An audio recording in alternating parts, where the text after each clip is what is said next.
같이 하나님의 말씀 보시겠습니다. 하나님 말씀은 에스겔서 15장 1절로 8절까지 있는 말씀이 되겠습니다.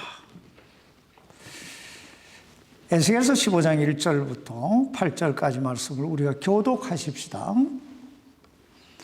주의 말씀이 또 내게 임하니라 이르시되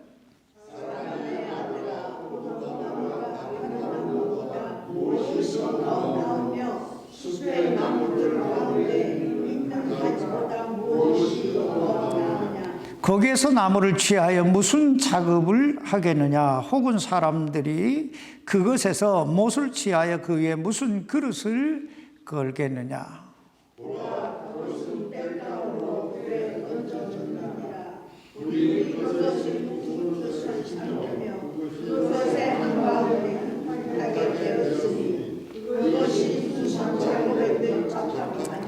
보라, 그것이 온전할 때에 어떤 작업에도 적합하지 아니하였거늘 하물며 불이 그것을 삼킴으로 그것이 불타게 되면 무슨 작업엔들 적합하겠느냐?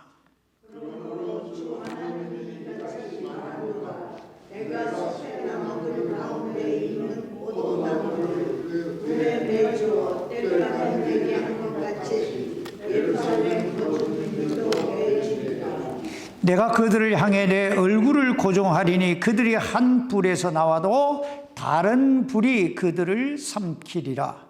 내가 그들을 향해 내 얼굴을 고정할 때에 내가 주인 줄을 너희가 알리라.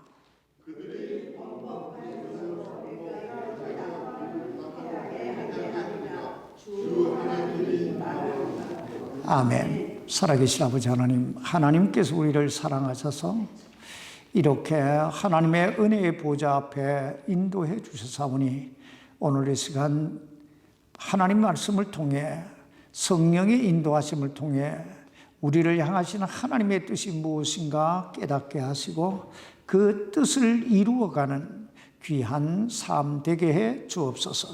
이 연약한 종을 붙드시고 아버지의 말씀을 온전히 잘 대언할 수 있도록 인도해 주옵시기를 살아계신 예수님 이름으로 기도하옵나이다. 아멘. 착석해 주시기 바랍니다. 오늘 본 말씀은 하나님께서 선지자 에스겔을 통하여 유다 왕국의 멸망을 예언하신 말씀입니다. 여기서 하나님은 이스라엘 민족을 포도나무에다 비유하고 있습니다. 사실 성경에 보면 하나님께서 이스라엘 민족을 포도나무에다가 비유한 곳이 참 많습니다. 그 대표적인 예가 호세아 10장 1절에 나오는데 그곳에 보면 이스라엘은 텅 빈 포도나무라 이렇게 말씀하고 있습니다. 이렇듯 이스라엘 민족을 포도나무에다 비유하게 된 것은 아마 저들이 처음 가나안 땅을 정탐하기 위해 그 가나안 땅에 들어갔다가 그곳에서 가지고 온 그 포도송이 때문이었을 거예요. 민수기 13장 23절로 24절에 보면 그들이 에스골 시내에 이르러 거기서 포도 한 송이가 달린 가지를 잘라 두 사람이 막대기에 메고 또 성류와 무화과를 가지고 나왔다 하는 말씀이 있는데요. 이스라엘 자손들이 그 가나안 땅을 정탐하기 위해 그곳에 들어갔다가 포도송이를 발견하고 그걸 가지고 왔다.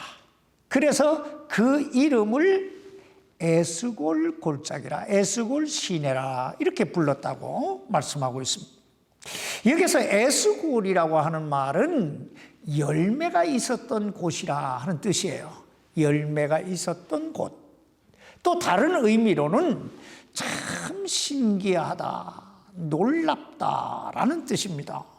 왜냐하면 지금 우리가 살고 있는 이 미국은 토양이 좋아서 뭐 어디에서나 포도 열매를 풍성히 볼 수 있지만, 그래서 포도송이 보는 것이 신기할 것도 없지만은 사막지대에 살고 있던 이스라엘 백성들로서는 대단히 신기한 일이었다는 거예요.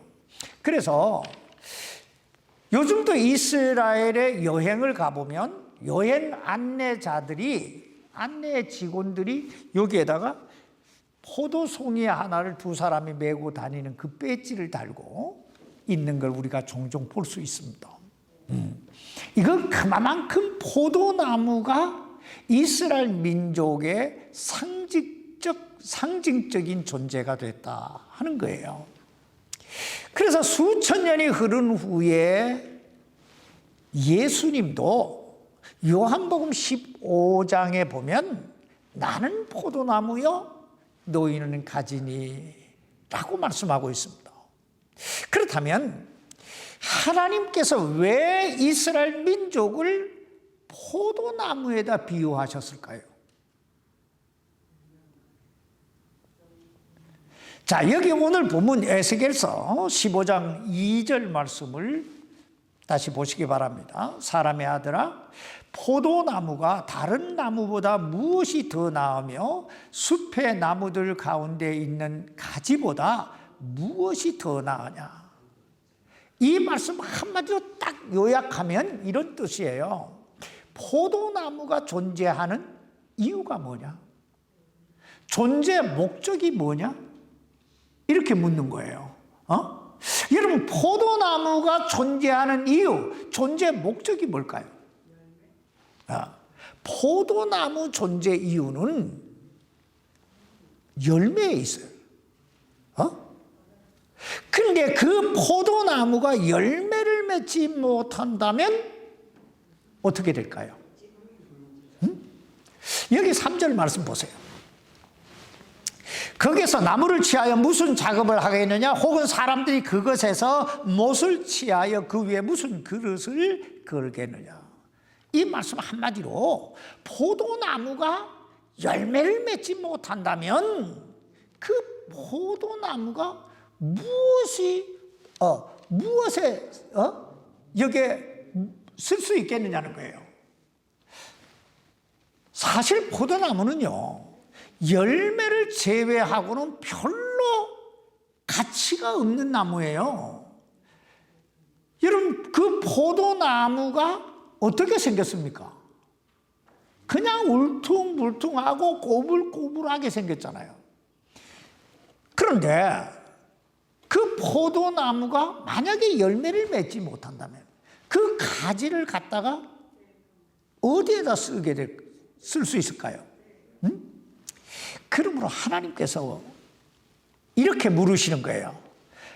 포도나무가 다른 나무보다 나은 게 뭐냐? 나은 게 뭐냐? 여러분, 포도나무가 다른 나무보다 나은 게 뭘까요? 그것은 달콤하고 새콤한 열매를 우리에게 제공해 준다는 거예요. 근데 그 포도나무가 그 열매를 맺지 못한다면 어떻게 될까요?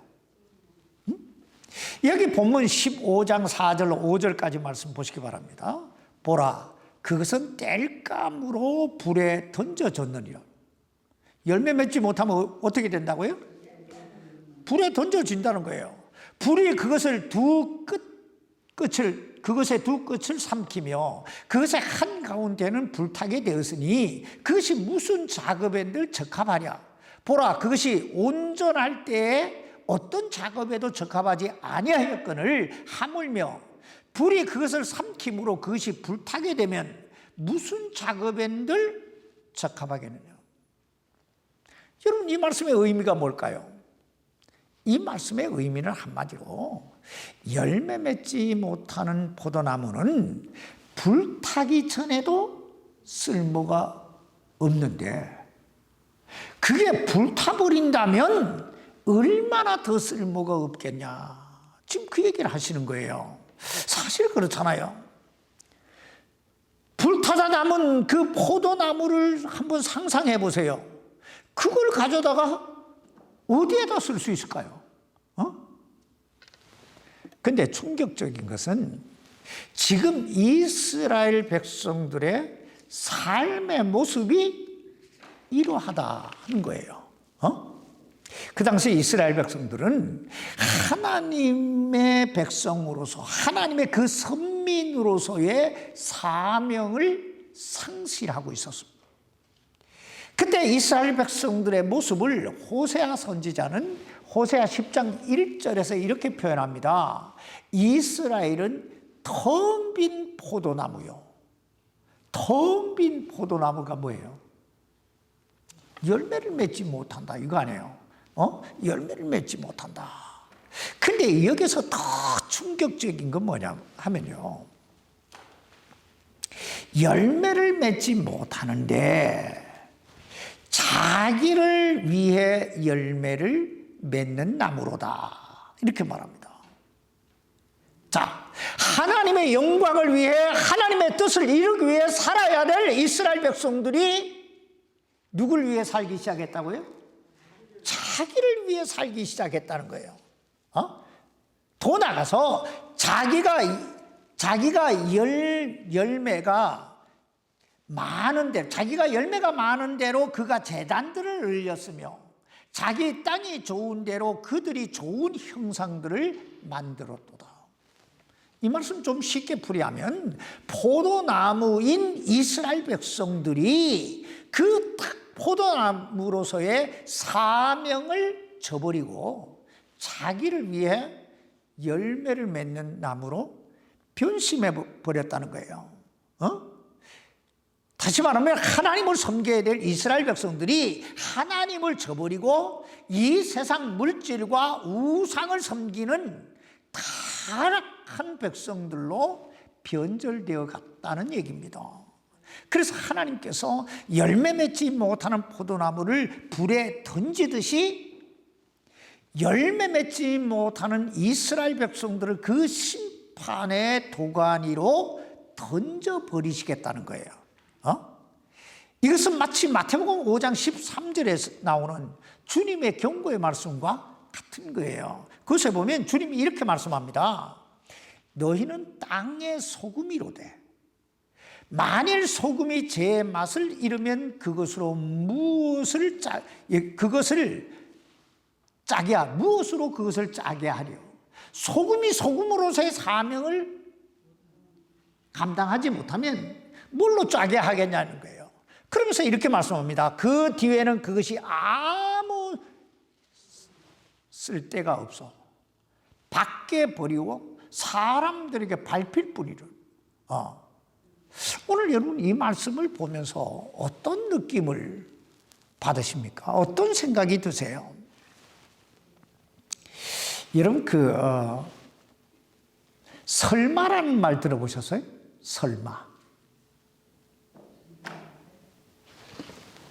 이 설마라고 하는 말은 언제 씁니까? 주로? 진감인가? 진감인가 할 때, 일어날지 안 일어날지 모를 때 에이 설마 합니다. 그런데 이 설마라고 하는 말이 사람 죽인다는 말 들어보셨어요?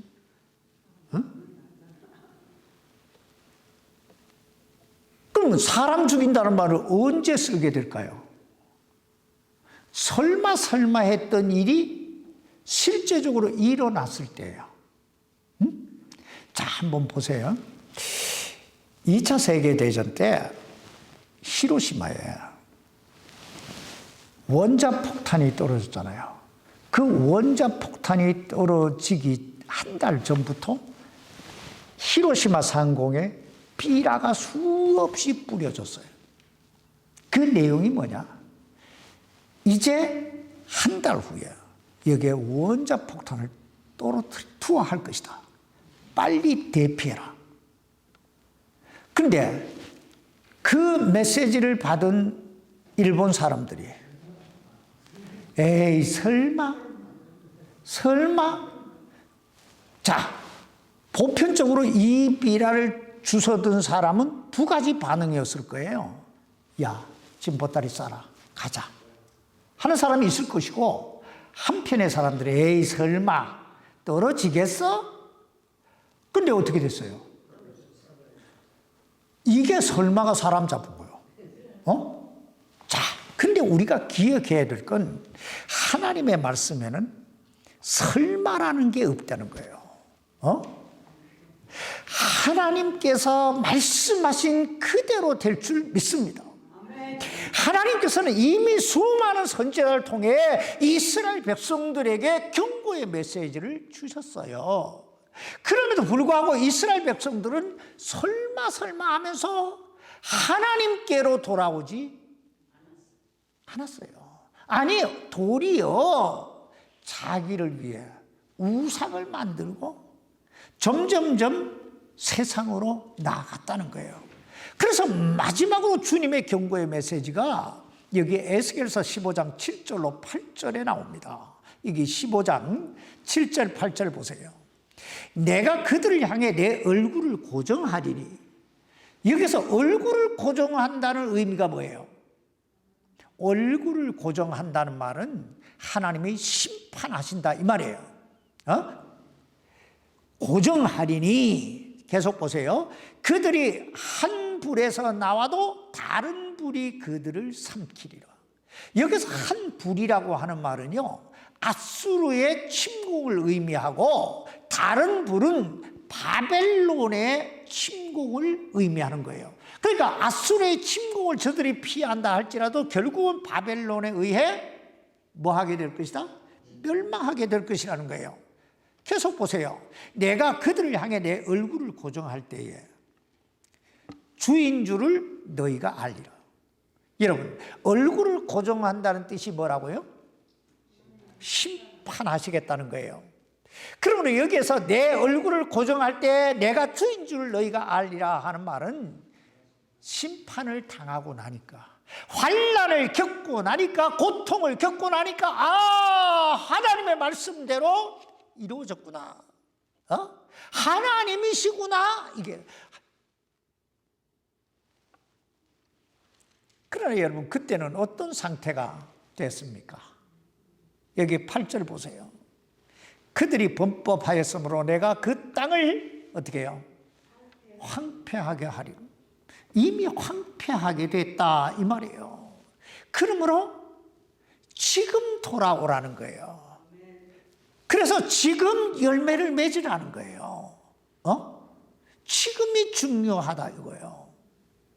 그렇다면 우리는 그리스도인으로서 또 포도나무 가지로서 어떤 열매를 맺어야 될까요? 그리고 어떤 열매로 하나님께 영광을 돌려야 할까요? 올해 우리 교회 표어가 뭐예요? 풍성한 열매로 하나님께 영광을 돌리는 해예요. 그럼 어떤 열매를 가지고 하나님께 영광을 돌릴 것인가? 보편적으로 성경에서 열매라고 할 때 두 가지 의미로 우리에게 말씀하고 있는데, 첫째는 인격적인 면에서의 열매입니다. 자, 이것은 한마디로 주님이 원하시는 사람이 되어간다라는 뜻이에요. 또는 주님이 기뻐하시는 삶을 살아간다 하는 의미입니다. 마태복음 3장 8절로 9절에 보면 침례 요한이 이렇게 외치고 있습니다. 그러므로 회개에 합당한 열매를 맺고 너희 속으로 우리에게는 아브라함이 우리 아버지로 있다 하고 말할 생각을 하지 말라.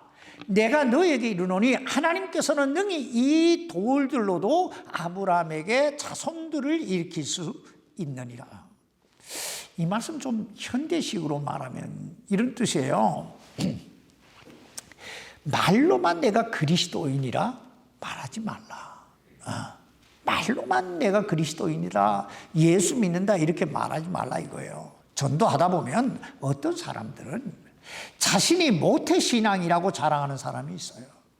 또 자신이 침례를 받았다, 세례를 받았다 말하는 사람이 있어요. 또 나는 어떤 직분을 받았고 나는 얼마나 오랫동안 교회를 다녔다라고 하는 걸 자랑하는 사람들이 있어요. 그런 사람들을 향해 지금 침례 요한이 이렇게 묻고 있는 거예요. 그래서 그것이 어떻다는 말이냐? 너가 모태신앙이라, 너가 교회를 얼마나 다녔냐, 그게 뭐 그렇게 중요한 일이냐 이거예요. 응? 하나님의 관심은 너가 모태신앙이냐, 너가 얼마나 교회를 오래 다녔냐, 너가 어떤 직분을 받았냐, 거기에 있지 않다는 거예요. 하나님의 관심은 오직 너가 정말 회개에 합당한 열매를 맺고 있느냐, 여기에 우리 하나님의 관심이 있다는 거예요.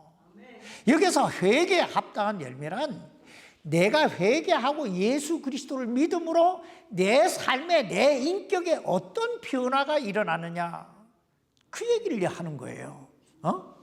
여러분, 회개가 무엇입니까? 회개는 첫째, 내가 내 죄를 뉘우친다는 뜻이에요. 둘째는 내가 그 죄를, 내 안에 있는 그 죄를 버린다는 뜻이에요. 그리고 셋째는 그 죄의 길에서 돌아서서 새로운 길, 주님이 원하시는 길로 간다는 의미예요.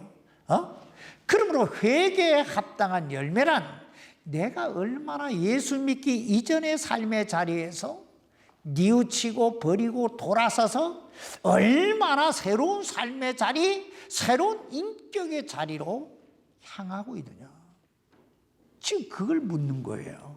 응? 이걸 예수님은 마태복음 5장 16절에서 이렇게 말씀하고 있습니다. 이와 같이 너희 빛을 사람들 앞에 비추어 그들이 너희의 선한 행위를 보고 하늘에 계신 너희 아버지께 영광을 돌리게 하라. 여기에서 우리들이 주목해 봐야 할 말씀은 그들이 너희의 뭘 보고?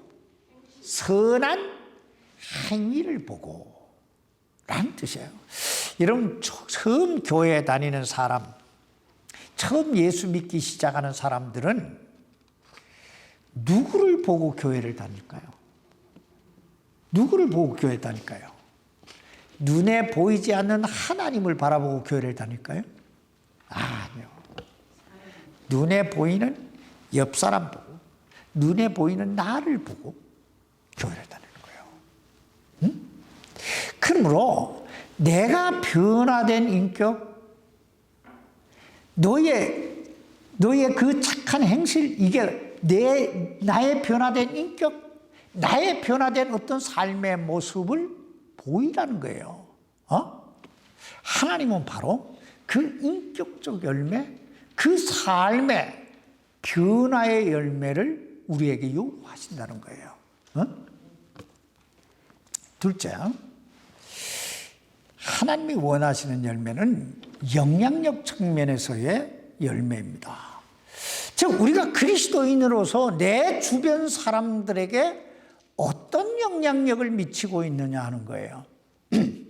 잠언 11장 30절에 보면 의로운 자의 열매는 생명나무니 혼들을 얻는 자는 지혜로우니라, 이렇게 말씀하고 있습니다. 다시 말하면 예수 그리스도를 믿음으로 구원받은 사람은 생명나무라는 거예요. 여러분, 나무의 사명이 뭐예요? 나무의 사명은 열매에 있는 거예요. 그러므로 생명나무인 그리스도인은 혼들을 얻는다. 이 혼은 사람을 가리키는 거예요. 그러니까 다른 사람들을 얻어야 된다. 이걸 우리는 영향력이라고 말합니다. 영향력. 이 사실을 주님은 요한복음 15장 5절에서 이렇게 말씀하고 있습니다. 나는 포도나무요 너희는 가지니. 여러분, 우리는 어떤 사람이라고요? 무슨 나무의 가지예요? 포도나무의 가지예요. 그러면 그 포도나무 가지의 사명이 뭘까요? 열매를 맺는 거예요. 열매를 맺는 거예요. 이게 우리 그리스도인들의 존재 목적이에요. 그렇다면 우리는 어떻게 이 포도나무의 이 가지로서의 사명, 즉 열매를 맺을 수 있을까요? 우리가 잘 아는 이 요한복음 15장을 한번 펴보시기 바랍니다. 요한복음 15장에서 가장 많이 그리고 가장 강하게 강조하는 단어가 있는데 그것은 주 안에서라는 단어예요. 무슨 단어라고요? 주 안에서. 다시 말하면 우리가 포도나무 가지로서의 그 사명, 그 풍성한 열매를 맺기 위해서는 포도나무 대신 주님 안에 있어야 된다는 거예요. 그러므로 우리가 그리스도인으로서 가장 먼저 생각해 봐야 될 건 내가 주님 안에 있는가 하는 거예요. 나는 지금 주님 안에 있는가? 왜냐하면 가지가 나무에 붙어 있지 않으면 어떻게 돼요? 나무가 가지에 붙어 있지 않으면 생명을 보존할 수 없잖아요. 생명이 없는 나무 가지는 뭐예요?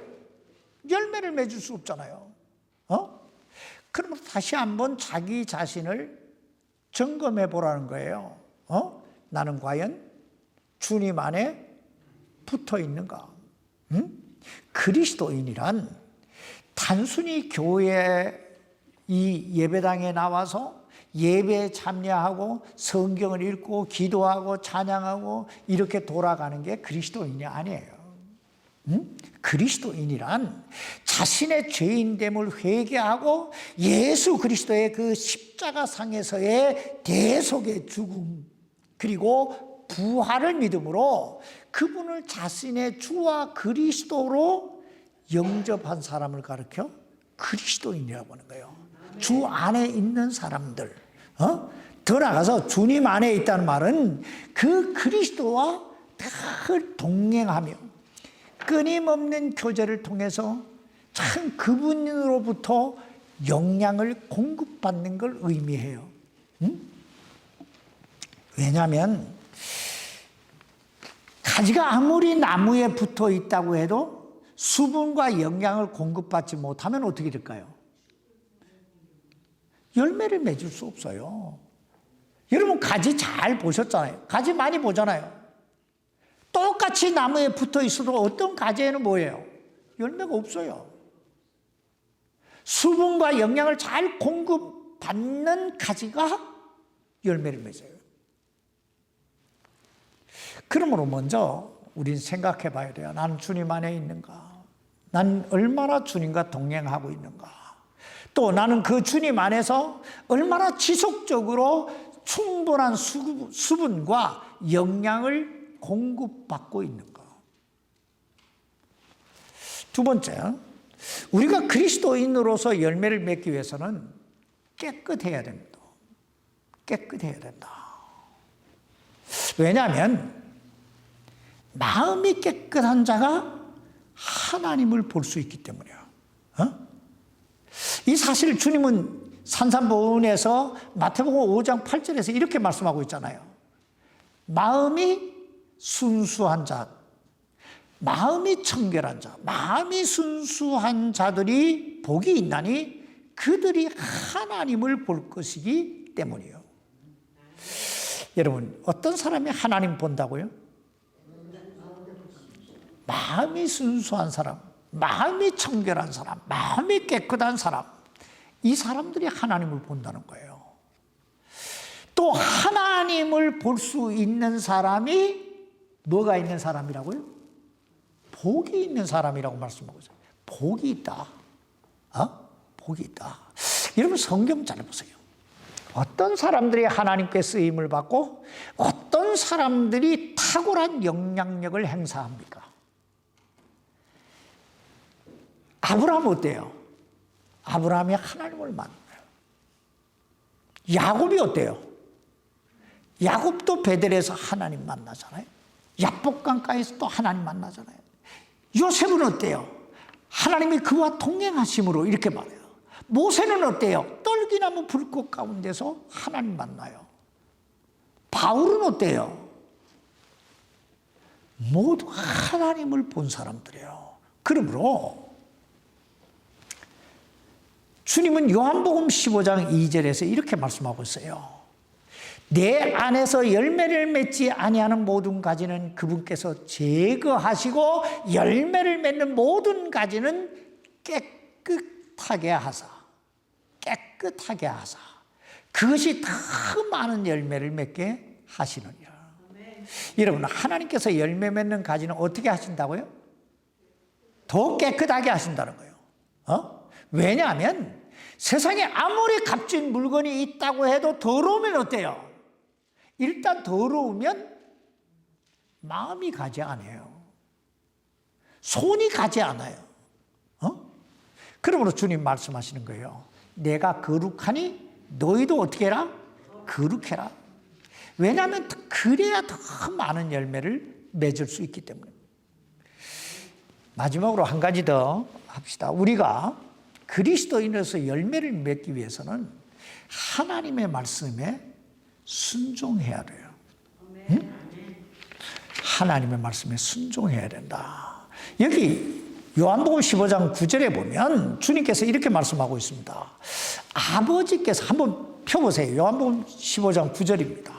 이거 아주 중요한 거예요. 아버지께서 나를 사랑하신 것 같이 나도 너희를 사랑하였으니 너희는 내 사랑 안에 거하라. 여러분, 예수님께서 우리를 어떻게 하신다고요? 사랑하신다. 손 집사님, 예수님이 집사님 사랑하신다는 걸 믿으세요? 그럼 세상에 이보다 더 큰 복이 어디 있습니까? 하나님이 나를 사랑하신다는 거예요. 나를 사랑하신다. 그러면서 그 주님의 사랑이 계속 내 안에 거할 수 있는 비결을 10절에서 말씀하고 있는데 다 같이 읽어봅시다. 시작. 내가 내 아버지의 명령을 지켰고 그분의 사랑 안에 거하는 것 같이 너희도 내 명령들을 지키면 내 사랑 안에 거하리라. 여러분, 어떻게 하면 주님의 사랑 안에 계속 우리가 거할 수 있다고요? 너희도 내 명령들을 지키면. 자, 그러면서 15장 11절에 보면 이렇게 말씀합니다. 내가 너희에게 이 일들을 말한 것은 내 기쁨이 너희 안에 머물러 있어 너희 기쁨이 충만하게 하려 함이니라. 여러분, 사람이 일생을 살면서 가장 행복한 순간이 언제일까요? 저를 한번 보세요. 그 밑에 봐도 안 보여요. 사람이 일생을 살아가면서 가장 행복한 순간이 언제일까요?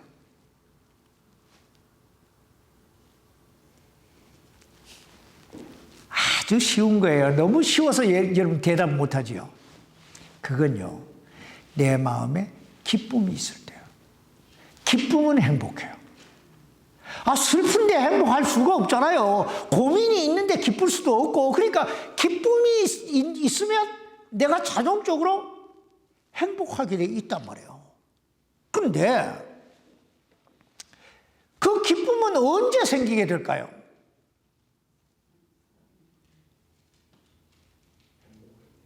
뭘 그렇게 복잡하게 생각해요. 일이 잘 될 때. 일이 술술 잘 풀릴 때, 내가 기대했던 것보다 더 많이 벌 때, 애들도 내가 기대했던 것보다 더 잘 될 때, 기쁨이 생기잖아요. 아니요?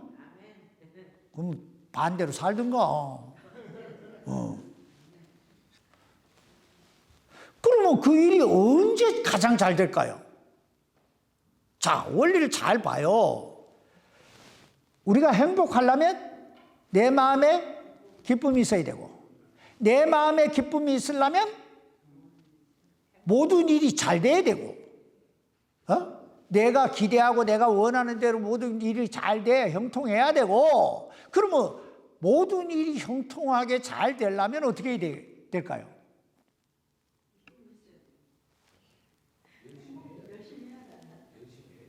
아이고, 저렇게.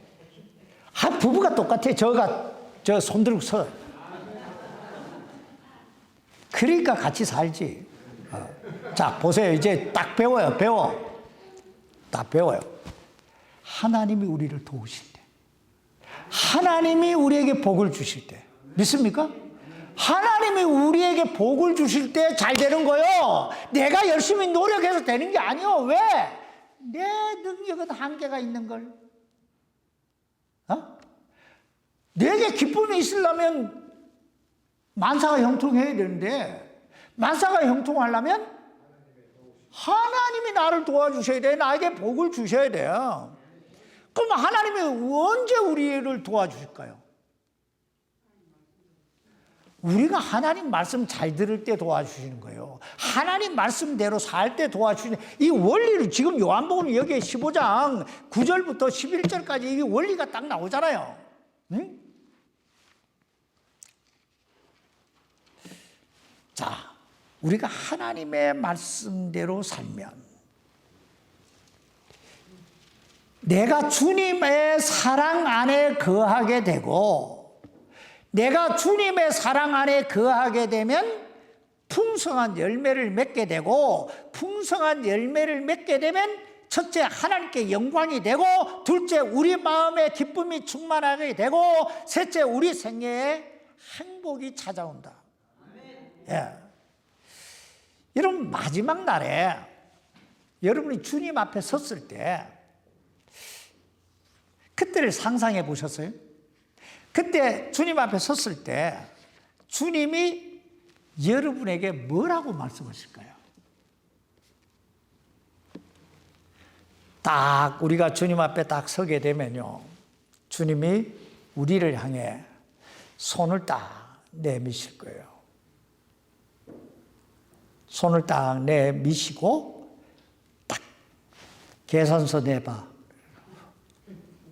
계산서 내놔봐. 너 어떻게 살았는지, 너 뭔 열매를 맺었는지 계산서 내봐. 근데 어떤 계산서를 여러분 내미시겠습니까? 하나님께서 우리에게 복을 주셔서 우리가 정말 그리스도인으로서 정말 탁월한 그 열매를 맺음으로 그날에 주님께서 참 잘했다 상급 주시는 그런 생애가 될 수 있기를 주님의 이름으로 축원합니다. 기도하십시다. 살아계신 아버지, 우린 너무나 참 연약해서, 우린 너무나 믿음이 없어서, 또 우린 너무나 이기적이어서 하나님이 원하시는 열매를 맺기보다는 우리가 원하는 열매를 맺기를 원할 때가 훨씬 더 많은 것을 고백하지 않을 수가 없습니다. 아버지 하나님, 이제 다시 한번 이 말씀 안에서 우리가 어떤 열매를 맺어야 될 것인가 생각하고, 우리가 회개에 합당한 열매, 하나님의 자녀로서의 합당한 열매를 맺어 그날에 참 충성된 종이라 일컬음 받는, 상급받는 우리 모두가 되게 해 주옵소서. 그러기 위해 우리가 더 주님 안에 거할 수 있게 해주시기를 우리 주 예수님 이름으로 간절히 기도하옵나이다. 아멘.